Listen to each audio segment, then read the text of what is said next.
Esta é uma história real. Eu realmente amo o ar livre e uma das minhas maneiras favoritas de relaxar é algo que chamo de viagem de fuga. Todo verão, pelo menos uma vez por ano, carrego uma barraca na minha bicicleta e saio sem nenhum destino específico em mente. É uma espécie de fuga da realidade, então, naturalmente, nunca tenho um lugar certo para onde vou, pois confio apenas na sorte. Acabei acampando em alguns locais bem aleatórios. Esta é uma experiência particularmente aterrorizante que tive em uma dessas viagens. Aconteceu quando eu tinha 20 e poucos anos. Decidi fazer uma dessas viagens de fuga durante as férias em Orbon. Amarrei meu saco de dormir, a barraca e todo o meu equipamento na minha bicicleta de estrada e simplesmente pedalei, deixando as estradas me levarem para longe da civilização. No final da tarde, eu já havia deixado a cidade completamente para trás, encontrando-me no fundo das montanhas. Eu estava animado e um pouco apreensivo.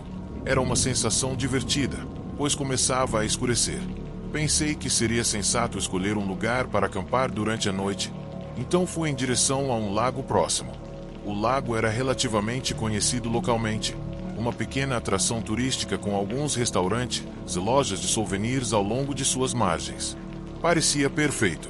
Peguei algo para comer em uma das barracas de comida e então fui mais longe, procurando um lugar isolado para armar minha barraca longe das pessoas.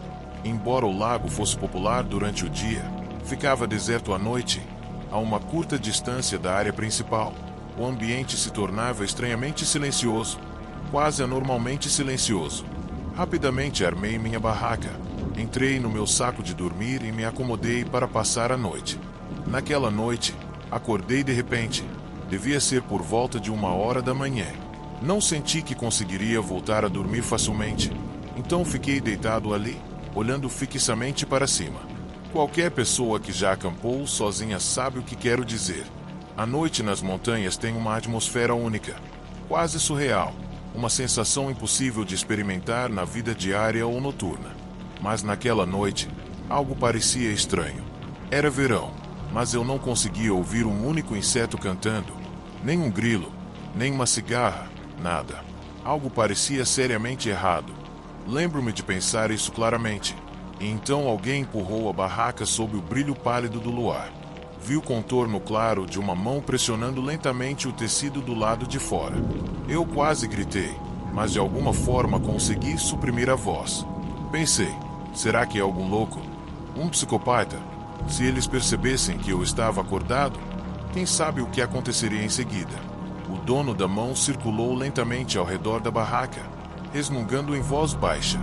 Não estava claro se eram palavras ou apenas gemidos, apenas um murmúrio estranho e assustador.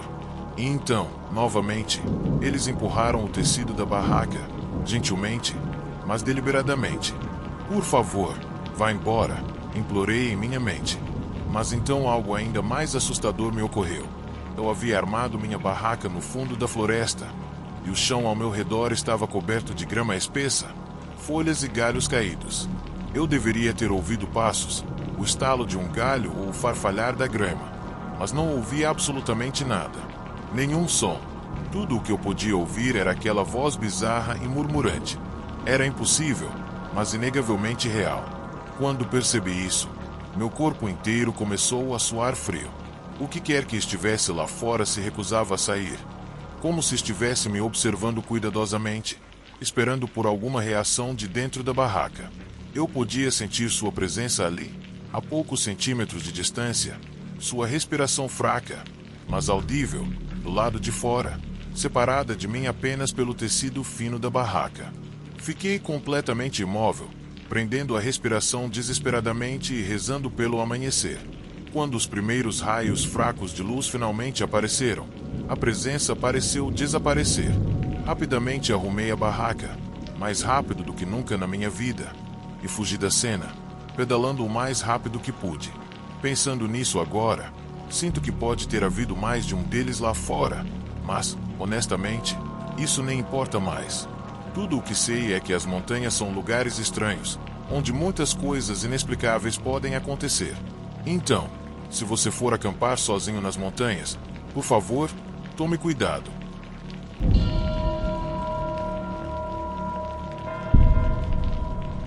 Esta é uma experiência estranha e perturbadora que meu primo teve durante uma viagem de acampamento, quando ainda era solteiro e servia nas forças de autodefesa. Dada a natureza de seu trabalho, meu primo era naturalmente atraído por atividades ao ar livre, acampamentos, jogos de sobrevivência, caminhadas, qualquer coisa que lhe permitisse mergulhar na natureza. Todo verão, sem falta, ele reunia amigos e ia acampar, escapando das pressões da vida diária. Mas, naquele verão em particular, algo dentro dele havia mudado. Talvez fosse a companhia constante, ou talvez o desejo de estar verdadeiramente sozinho. Mas, por algum motivo, ele decidiu que queria ir sozinho. Ele planejou um retiro tranquilo de 2 noites, escolhendo um acampamento popular nas profundezas da natureza selvagem da província de Quer, um lugar que ele conhecia bem e que já havia visitado muitas vezes antes. O acampamento estava sempre cheio de pessoas, especialmente famílias e grupos de amigos rindo ao redor de suas fogueiras e enchendo o ar com barulho alegre. Querendo solidão absoluta, ele montou seu acampamento ligeiramente afastado da área principal, escolhendo um local isolado, escondido entre as árvores da floresta densa. Na primeira tarde, ele rapidamente montou sua barraca menor e preparou seu acampamento meticulosamente. Enquanto a luz do dia lentamente derretia no brilho quente da noite, ele abriu uma cerveja gelada, saboreando o crocante amargo enquanto acendia uma fogueira. O aroma reconfortante de toras queimando encheu o ar, misturando-se com o aroma suave dos pinheiros ao redor. Relaxado, ele começou a cozinhar sua refeição favorita, curry japonês, mexendo lentamente o molho enquanto borbulhava sobre as chamas. A fragrância de especiarias de curry misturada com fumaça de madeira enchia a clareira. Pássaros cantavam suavemente das copas das árvores, seus sons gradualmente desaparecendo conforme o crepúsculo se transformava em noite. Quando ele terminou de comer, a escuridão havia envolvido o acampamento. As vozes distantes da área principal de acampamento desapareceram gradualmente, até que só restou o silêncio. O contraste entre o dia e a noite era gritante. Parecia que ele era a única pessoa por quilômetros ao redor. Depois de apagar cuidadosamente o fogo, meu primo sentou-se calmamente, respirando o silêncio e sentindo-se estranhamente exposto e pequeno sob as árvores altas. Eventualmente, ele se refugiou em sua barraca, fechou o zíper e deitou-se. O suave farfalhar das árvores do lado de fora rapidamente o embalou para dormir. Na manhã seguinte, ele acordou revigorado. O sol filtrava-se suavemente através do tecido da barraca, e o canto dos pássaros havia retornado. Ao longo do dia, ele explorou a área vagarosamente. Alugou uma vara de pescar no escritório do acampamento e passou uma tarde tranquila lançando sua linha em um rio. Mais tarde, tirou inúmeras fotos da paisagem de tirar o fôlego. Lagos serenos, picos de montanhas distantes e caminhos florestais ensolarados. O dia passou pacificamente, sem um pingo de perturbação ou preocupação. Quando a noite voltou, ele repetiu a rotina da noite anterior, preparou uma refeição simples, apreciou outra cerveja sob um céu cheio de estrela, se tirou mais fotos ao redor de seu acampamento. Mais uma vez, enquanto o acampamento se acalmava, ele se enfiou em seu saco de dormir, saboreando o isolamento antes de cair em um sono profundo e reparador. Depois de 2 noites calmas e pacíficas, ele fez as malas cedo na manhã seguinte e voltou para casa, satisfeito com sua fuga solitária. Mas então, algo profundamente perturbador aconteceu. No dia seguinte ao retorno para casa, ele revelou suas fotos de acampamento. Navegou pelas imagens, paisagens, árvores, rios e montanhas.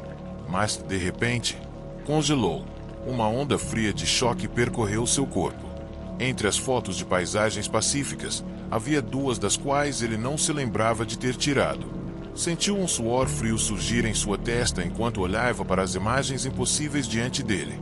A primeira fotografia o mostrava claramente dormindo dentro de sua barraca, seu rosto calmo e completamente vulnerável. A foto fora tirada perturbadoramente perto, como se alguém tivesse se inclinado sobre ele no escuro, capturando cuidadosamente a imagem sem que ele acordasse. A segunda foto era ainda mais assustadora. Fora tirada diretamente de cima, perfeitamente centralizada, como se alguém tivesse ficado em silêncio ao pé de seu saco de dormir, olhando diretamente para sua forma inconsciente. De acordo com meu primo, nada havia sido roubado. Seus pertences estavam intocados, sua barraca intacta. Não havia nenhuma evidência visível de entrada forçada ou pegadas ao redor de seu acampamento. Ainda assim, inegavelmente, inexplicavelmente, alguém estivera lá com ele nas sombras, em silêncio absoluto, observando-o dormir. Não apenas uma noite, mas ambas as noites. Alguém entrou silenciosamente em sua tenda sem acordá-lo, capturando-o em seus momentos mais vulneráveis. Meu primo, um soldado treinado e acostumado ao perigo, disse que o pensamento de alguém invadindo silenciosamente sua privacidade parado sobre ele no escuro o enche de pavor, diferente de tudo que já conheceu. Até hoje, ele se recusa a acampar sozinho novamente. E sempre que se lembra daquelas 2 fotos assustadoras, ele se pergunta, inquieto, quem ou o que estava silenciosamente ao lado dele, respirando no escuro, esperando pacientemente o momento perfeito para tirar as fotos. Porque a floresta esconde muitos segredos. E talvez a verdade mais aterrorizante seja que nem todas as ameaças na natureza vêm da natureza. Às vezes, o maior medo é perceber o quão perto outro ser humano pode chegar, sem que você jamais saiba.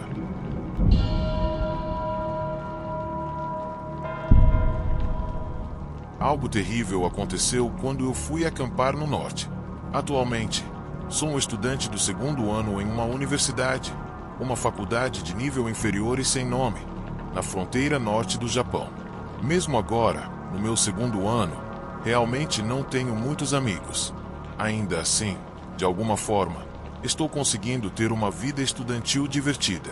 Como minha universidade se concentra em biologia, naturalmente me interessei pela natureza, pelos animais e pelo meio ambiente. E, já que eu estava vivendo no norte selvagem, comecei a pensar que seria legal passar um dia inteiro imerso na natureza, talvez até ter a chance de observar alguns animais. Ainda era o início da temporada, embora houvesse manchas de neve persistente nas montanhas, elas estavam cheias de pessoas procurando plantas selvagens. Então, um dia, decidi planejar uma viagem noturna para as montanhas. No dia da viagem, preparei minha mochila com o seguinte: água, comida, ferramentas de escrita, uma ferramenta semelhante a um machado, uma câmera, carregador portátil de telefone, rádio, toalha e uma barraca dobrável que peguei emprestado do meu pai. Só isso.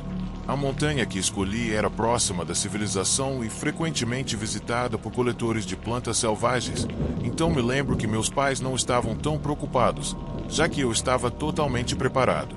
Dormi bem na noite anterior. No dia seguinte, coloquei minha mochila nas costas, peguei o ônibus, fiz algumas baldeações e cheguei à montanha depois de uma caminhada de cerca de 20 minutos. As árvores ainda não estavam totalmente verdes, e havia um pouco de neve aqui e ali, mas eu estava super animado. Fazia um tempo que não fazia algo assim e mal podia esperar para me aventurar na floresta. Se eu realmente tivesse atacado a floresta com tanta imprudência, acho que não estaria aqui para contar essa história. Aquela montanha é conhecida por avistamentos ocasionais de ursos pardos, então os dissuasores de urso eram absolutamente essenciais. Ainda assim, como eu tinha algum conhecimento, aumentei o volume do rádio enquanto entrava na montanha. Enquanto eu empurrava o mato, ouvindo uma transmissão de beisebol, senti como se minha alma estivesse sendo purificada. Depois de caminhar um pouco, me deparei com um pequeno rio. A área parecia como se algo tivesse arado a grama, achatando-a. Eu realmente não entendia o que era, mas pensei que fosse apenas parte da beleza da natureza. Anotei isso no meu caderno de campo e decidi seguir aquele caminho plano. Honestamente, olhando para trás agora, percebo o quanto eu era convencido. Eu praticava karatê e até tinha uma faixa preta. Também estava carregando um machado, então pensei que nada poderia me tocar. Deus, eu fui tão estúpido. Um pouco depois, encontrei até um cervo.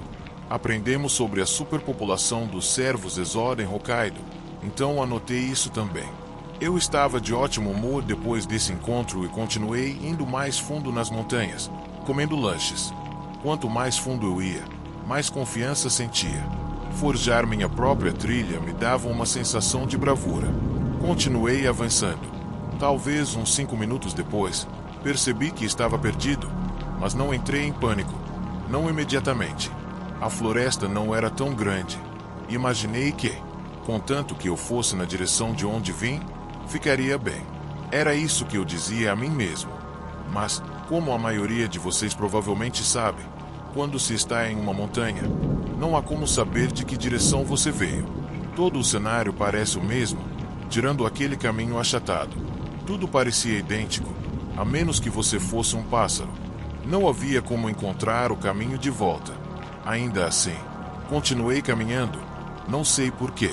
Quando o sol começou a se pôr, percebi que o caminho achatado que eu estava seguindo havia sumido sem que eu notasse. Então mirei na direção de onde pensei ter vindo e comecei a caminhar. Lembro-me claramente dessa parte. Não havia animais por perto e a vegetação era aquela grama genérica que se vê em qualquer lugar. Meio chato, para ser sincero. Depois de caminhar mais um pouco, me vi completamente perdido novamente. Claro, meu telefone não tinha sinal, e o rádio também estava cortando, cheio de estática.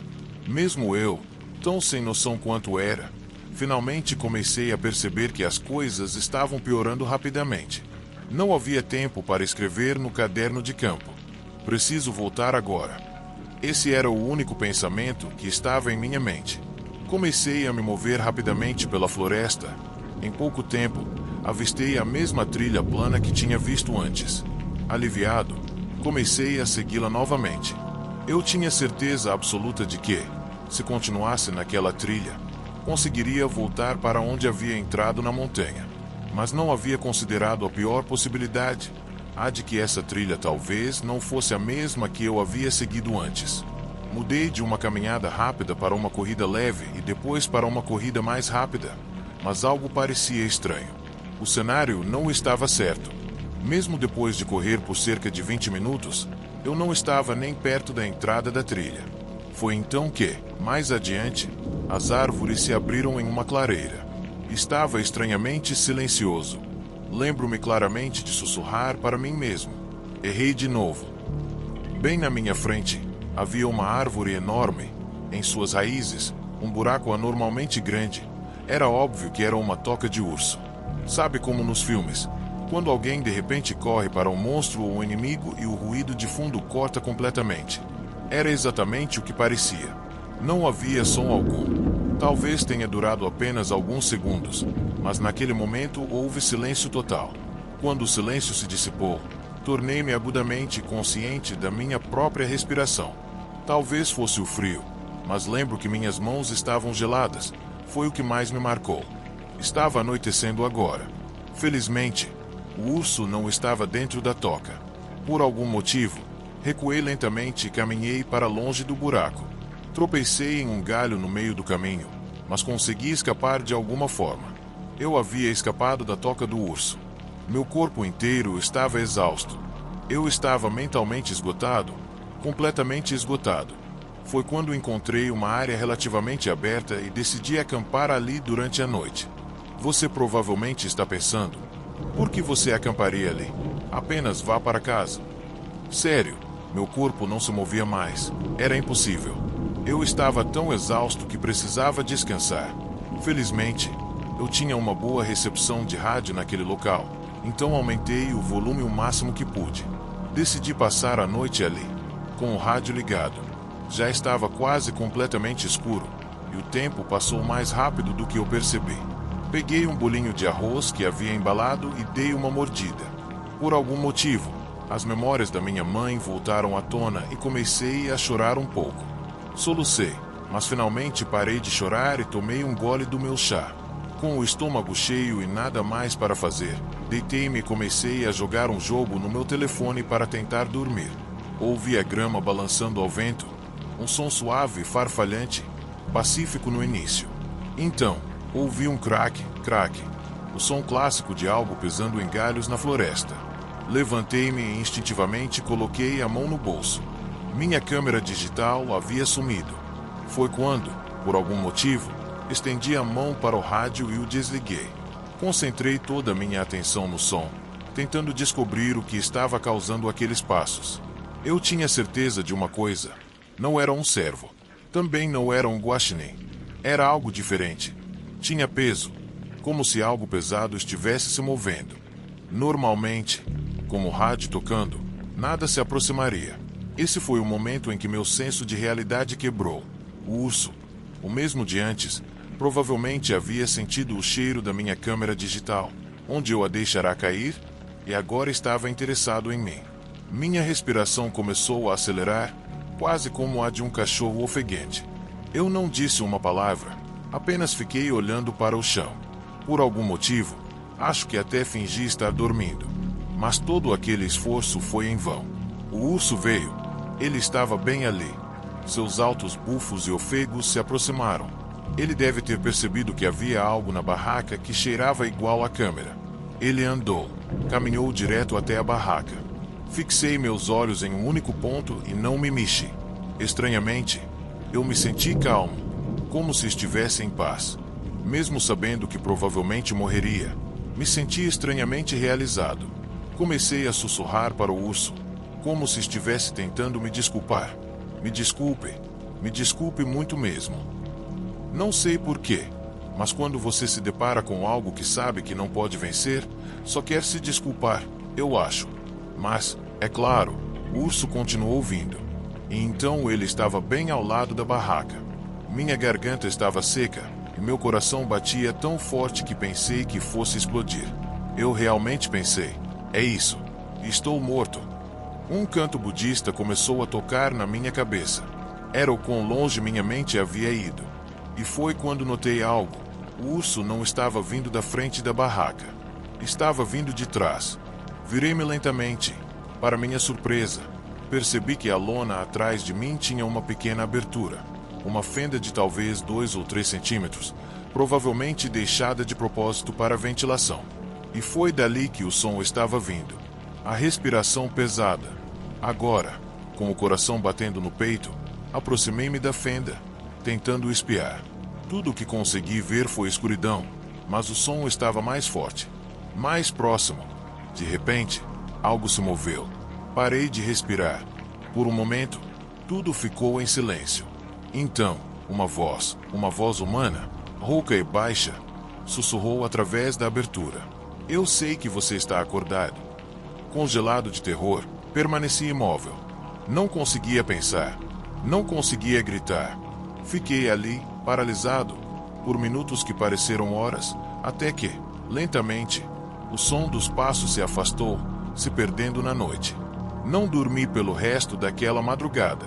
Quando o sol finalmente começou a nascer, arrumei minhas coisas o mais rápido que pude e voltei para a trilha principal, caminhando sem parar até encontrar outro grupo de campistas. Nunca mais acampei sozinho depois disso.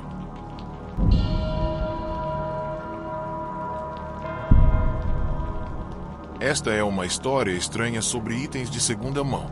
Para alguém como eu, um alpinista ávido com dinheiro limitado, os preços de equipamentos de caminhada às vezes podem parecer quase criminosos. Na verdade, alguns equipamentos têm preços e são anunciados de forma tão enganosa que quase poderiam ser qualificados como fraude total. Você sempre precisa ser cauteloso, especialmente com itens que ostentam alegações elaboradas. Como algumas noites nas montanhas, as coisas nem sempre são o que parecem. A única exceção a isso, que posso pensar, foi uma compra que nunca me deixou decepcionado. Meu canivete suíço Victorinox. Ocasionalmente, você encontra equipamentos de montanha antigos expostos e vendidos a preços baratos em lojas de segunda mão e de reciclagem. Sem dúvida, a melhor pechincha que já encontrei em um desses lugares foi um par de crampons resistentes de 8 pontas, forjados à mão. Suas pontas foram afiadas inúmeras vezes e ainda mordem perfeitamente o gelo e a neve. Meu amigo também fez uma grande descoberta em uma dessas lojas, uma barraca. Era uma barraca solo antiga, pesada e volumosa em comparação com os padrões modernos. Ocupava metade do espaço em uma pequena mochila, mas ele não conseguiu resistir ao preço incrivelmente baixo. O tecido estava desbotado, de um vermelho brilhante, agora opaco e num tom pálido de laranja, devido à exposição repetida ao clima. Os postes estavam arranhados e gastos, e a barraca inteira cheirava levemente a fumaça, como se tivesse passado inúmeras noites perto de fogueiras. mas o preço era quase o mesmo que a mesada semanal de uma criança. Muito barato para deixar passar. Ele rapidamente a abriu para inspecionar, não encontrando rasgos ou buracos, e até mesmo as estacas pareciam utilizáveis o suficiente. Então ele comprou. Como aconteceu, acabei pegando emprestado e usando antes dele.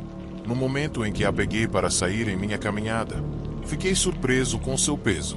Era inacreditavelmente pesada para uma barraca solo. E embora eu soubesse que era um equipamento antigo, fiquei genuinamente chocado. O peso absoluto me forçou a reconsiderar meus planos, encurtando minha rota imediatamente. Finalmente cheguei a um platô aberto ao longo de uma estrada florestal, um local ideal para observar as estrelas, e decidi que era o lugar perfeito para montar acampamento para a noite. Tirei a pesada barraca da minha mochila, montando-a rapidamente, grato por estar livre de seu fardo por um tempo. Depois de um jantar simples, cozido no meu fogão portátil, sentei-me sob o céu, observando as estrelas se multiplicarem uma por uma.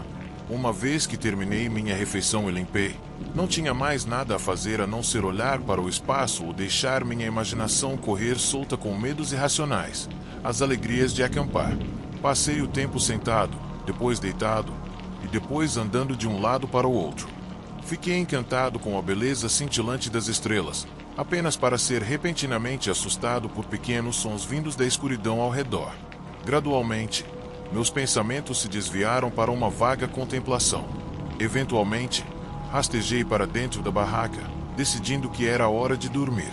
Apertei o cordão na entrada da barraca, como o cordão de uma bolsa, e deitei de bruços. Enquanto ligava minha lanterna e pegava alguns doces em minha mochila, meu olhar caiu sobre um detalhe estranho que eu não tinha notado antes. Na costura onde a parede vermelha da barraca encontrava o tecido cinza do chão, algo estava escrito em marcador preto.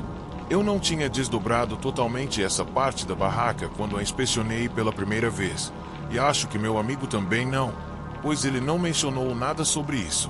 No momento em que li a caligrafia bagunçada, meu estômago se apertou com força de medo. Para minha esposa: você está preocupada comigo ou está com raiva de como eu fui estúpido? Mais do que qualquer outra coisa, parte meu coração pensar que você pode não estar mais sorrindo. Tenho muito mais que quero te contar, mas meus dedos não se movem mais. Eu escreverei novamente na manhã seguinte. Silenciosamente, arrumei a barraca e desci a montanha. Dessa vez, a barraca parecia estranhamente leve. O bilhete terminava com as palavras: eu escreverei novamente. Acho que isso implica que ele pretendia continuar escrevendo em outro lugar. Mas, até onde meu amigo e eu sabemos, nenhum de nós jamais procurou mais para ver se poderia haver outras mensagens escondidas dentro daquela barraca. Honestamente, nenhum de nós jamais sentiu a menor vontade de verificar. E, desde aquele dia, meu amigo nunca mais usou aquela barraca. Ela permanece firmemente embalada, intocada. Às vezes, nos perguntamos sobre a mudança drástica de peso da barraca. Talvez, na minha caminhada, o espírito do dono original, pesado de arrependimento, ainda persistisse, pesando a barraca, desesperado para ser ouvido. E talvez, na descida, depois que alguém finalmente notou sua mensagem, seu espírito tenha se sentido reconhecido e foi capaz de seguir em frente, finalmente tirando seu pesado fardo daquela barraca. Mas sempre que me lembro daquelas últimas palavras trêmulas, não posso deixar de sentir uma profunda tristeza e um medo silencioso. Por quê? Quando ele escreveu, meus dedos não vão mais se mover e prometeu: escreverei de novo. É dolorosamente claro que essas palavras foram provavelmente as últimas que ele escreveu. Penso sobre isso de vez em quando e não consigo evitar tentar juntar as peças na minha mente. E quanto ao que finalmente aconteceu com ele? Bem, acho que você pode arriscar um palpite, certo? Talvez ele pretendesse usar aquela barraca uma última vez antes de escrever aquela mensagem estranha. Talvez tenha sido uma viagem da qual ele sabia que não voltaria.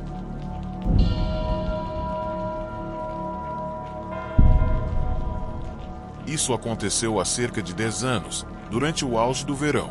6 de nós dirigimos até um acampamento isolado nas profundezas das montanhas. Eu já tinha acampado muitas vezes antes, então estava confortável com a natureza e confiante na minha capacidade de me virar ao ar livre. Montamos 2 barracas, uma ao lado da outra, com 3 amigos em cada barraca. Depois de fazer uma fogueira decente, ficamos acordados bebendo cerveja, rindo e conversando até bem depois da meia-noite. A atmosfera era despreocupada e alegre. Honestamente, o pensamento de que algo estranho ou sinistro pudesse acontecer nem passou pela nossa cabeça. Finalmente, por volta da 1h30, nos retiramos para as nossas tendas. Dentro, meus 2 amigos adormeceram rapidamente. Logo, o silêncio da noite na montanha foi quebrado apenas por seus roncos suaves. Eu não consegui dormir imediatamente. Embora o ronco dos meus amigos fosse alto o suficiente para me manter acordado, eu estava inquieto e um pouco frustrado. Fiquei lá deitado, olhando para o teto da barraca, esperando o sono finalmente me conquistar. Foi quando eu notei o som pela primeira vez. No começo, era fraco, tão sutil que eu quase descartei como um suave farfalhar, como um saco plástico sendo lentamente manipulado ou movido.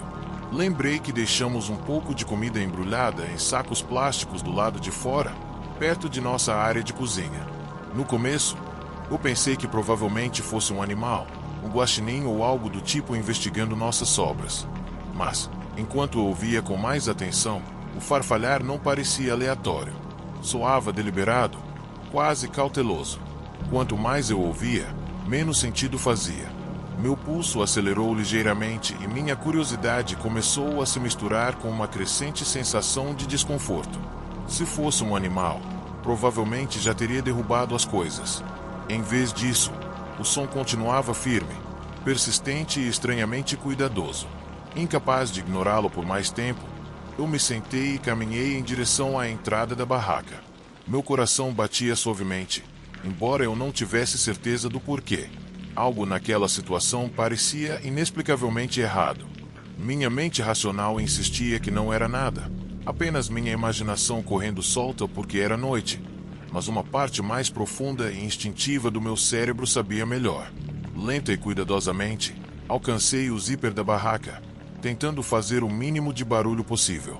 O som metálico do zíper parecia chocantemente alto no silêncio da noite e eu parei várias vezes, ouvindo atentamente para ver se algo lá fora reagiria.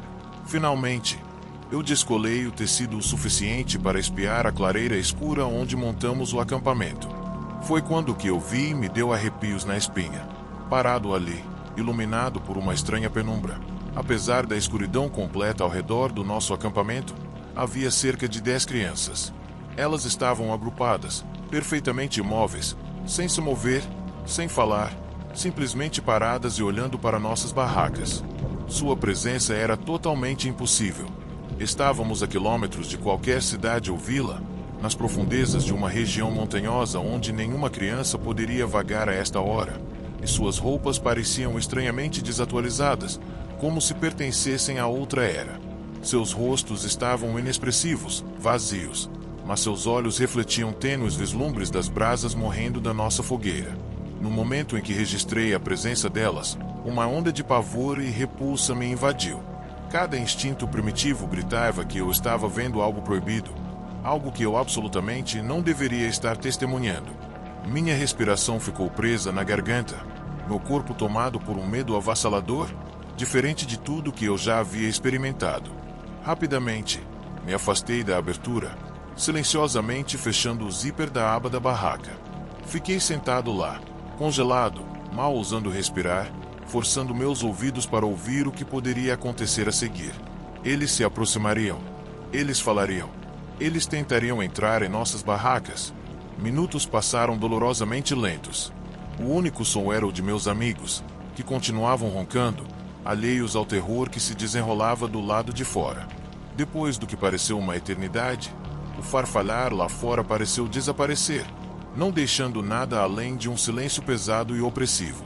Não sei quanto tempo fiquei sentado lá, paralisado de medo, esperando o amanhecer. Quando a manhã finalmente chegou, eu cuidadosamente abri o zíper da barraca novamente. Lá fora, tudo parecia normal. As malas estavam exatamente onde as havíamos deixado, intocadas. Não havia pegadas, nenhum sinal de qualquer perturbação. Era como se as crianças nunca tivessem estado lá. Hesitante, perguntei aos outros se eles ouviram algo estranho durante a noite. mas todos descartaram minha história, rindo como se fosse um pesadelo causado por muita cerveja.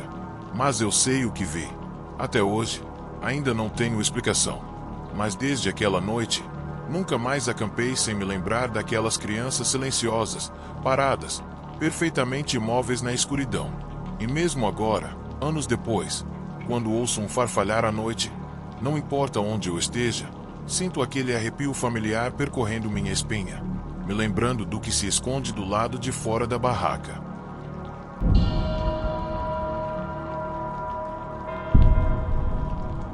Qualquer pessoa da província de Osava que esteja envolvida com o ocultismo definitivamente conhece aquela floresta. Você sabe de qual estou falando. Ela é considerada um dos lugares mais notoriamente assombrados de Toku, famosa pelo acidente de avião perto de Maruishi, décadas atrás. Embora eu tenha quase 30 anos agora, só de mencionar aquele lugar ainda me dá arrepios. Na escola primária, nossa professora da sala de aula, que era obcecada pelo ocultismo, disse uma vez algo assim: faça o que fizer, não entre naquela floresta apenas por diversão. E se algum dia, como adultos, vocês estiverem lá com seus amigos, tentem contar os degraus da velha escada que leva para dentro. Eu prometo a vocês que nenhum de vocês vai acabar contando o mesmo número.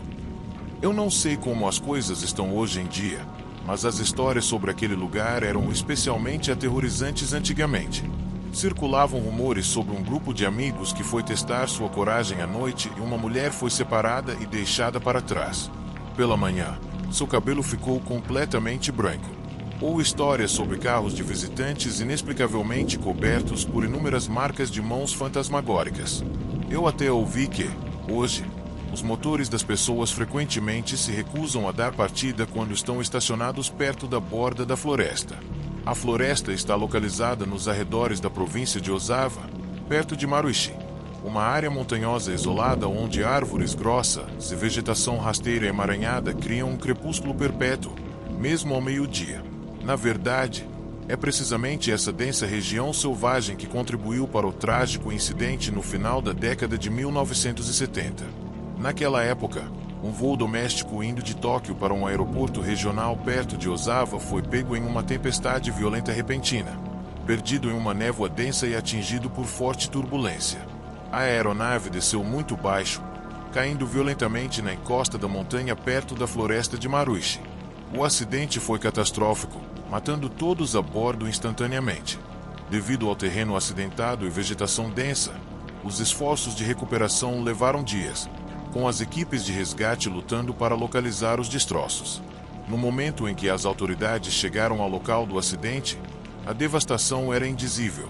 Metal retorcido, árvores carbonizadas e pertences espalhados permaneceram como uma lembrança sombria de vidas abruptamente terminadas. Desde então, a área ganhou uma reputação profundamente sinistra. Moradores alegaram que espíritos inquietos permaneciam ao redor do local do acidente, incapazes ou talvez não querendo seguir em frente. Com o tempo, inúmeras lendas urbanas surgiram, descrevendo avistamentos assustadores, encontros perturbadores e fenômenos inexplicáveis testemunhados por aqueles corajosos ou tolos o suficiente para se aventurar perto. Mas, de todos os contos assustadores que ouvi sobre aquela floresta, o que mais me assusta é a história de um grupo de 6 amigos próximos. Esses caras decidiram que seria hilário passar a noite acampando perto da clareira infame, só por diversão, só para dizer que eles fizeram. Era dia quando eles chegaram e começaram a armar suas barracas, de bom humor. Mas aqui está a parte assustadora. Enquanto estavam ocupados montando as tendas, eles de repente perceberam que algo estranho já tinha começado. Era para haver apenas 6 deles, mas quando contaram, já havia uma pessoa extra de pé entre eles. Embora todos tenham notado claramente a 7ª figura, nenhum deles teve coragem de apontar isso. Honestamente, se você se encontrasse em uma situação como essa, você ousaria levantar a cabeça e olhar claramente para essa presença adicional? Em vez disso, eles silenciosamente aceleraram seus esforços para terminar de montar o acampamento, evitando desesperadamente o contato visual, com as mãos tremendo levemente de pânico. Quando finalmente conseguiram rastejar para dentro da tenda e fechar o zíper, ouviram alguém sussurrar baixinho do lado de fora, com uma voz tensa e agonizante: "Quente, está tão quente." Momentos depois, a tenda começou a tremer e farfalhar violentamente, como se mãos invisíveis estivessem desesperadamente arranhando e empurrando o tecido fino, tentando entrar. O tremor continuou intermitentemente durante a noite, cada onda mais frenética que a anterior, mas, de alguma forma, o grupo de 6 suportou esse tormento até o nascer do sol. No momento em que o amanhecer rompeu, o grupo saiu de suas tendas e fugiu, sem nunca ousar olhar para trás para o que quer que os estivessem observando partir. Até mesmo escrever isso me deixa um pouco enjoado. Honestamente, nada poderia me persuadir a chegar perto daquela floresta amaldiçoada. Eu preferiria morrer a colocar os pés lá, considerando o que as pessoas dizem que aconteceu com aqueles amigos depois. Como nenhum deles nunca mais falou daquela noite, ou como alguns deles desapareceram completamente da vida pública. Isso realmente faz você se perguntar o que exatamente eles vivenciaram naquelas horas de escuridão e deixa uma pergunta assustadora pairando no ar. Se você for tolo o suficiente para acampar naquela floresta, vocês dois descobrirão que há uma pessoa extra parada em silêncio entre seu grupo de amigos? Era como se isso não fosse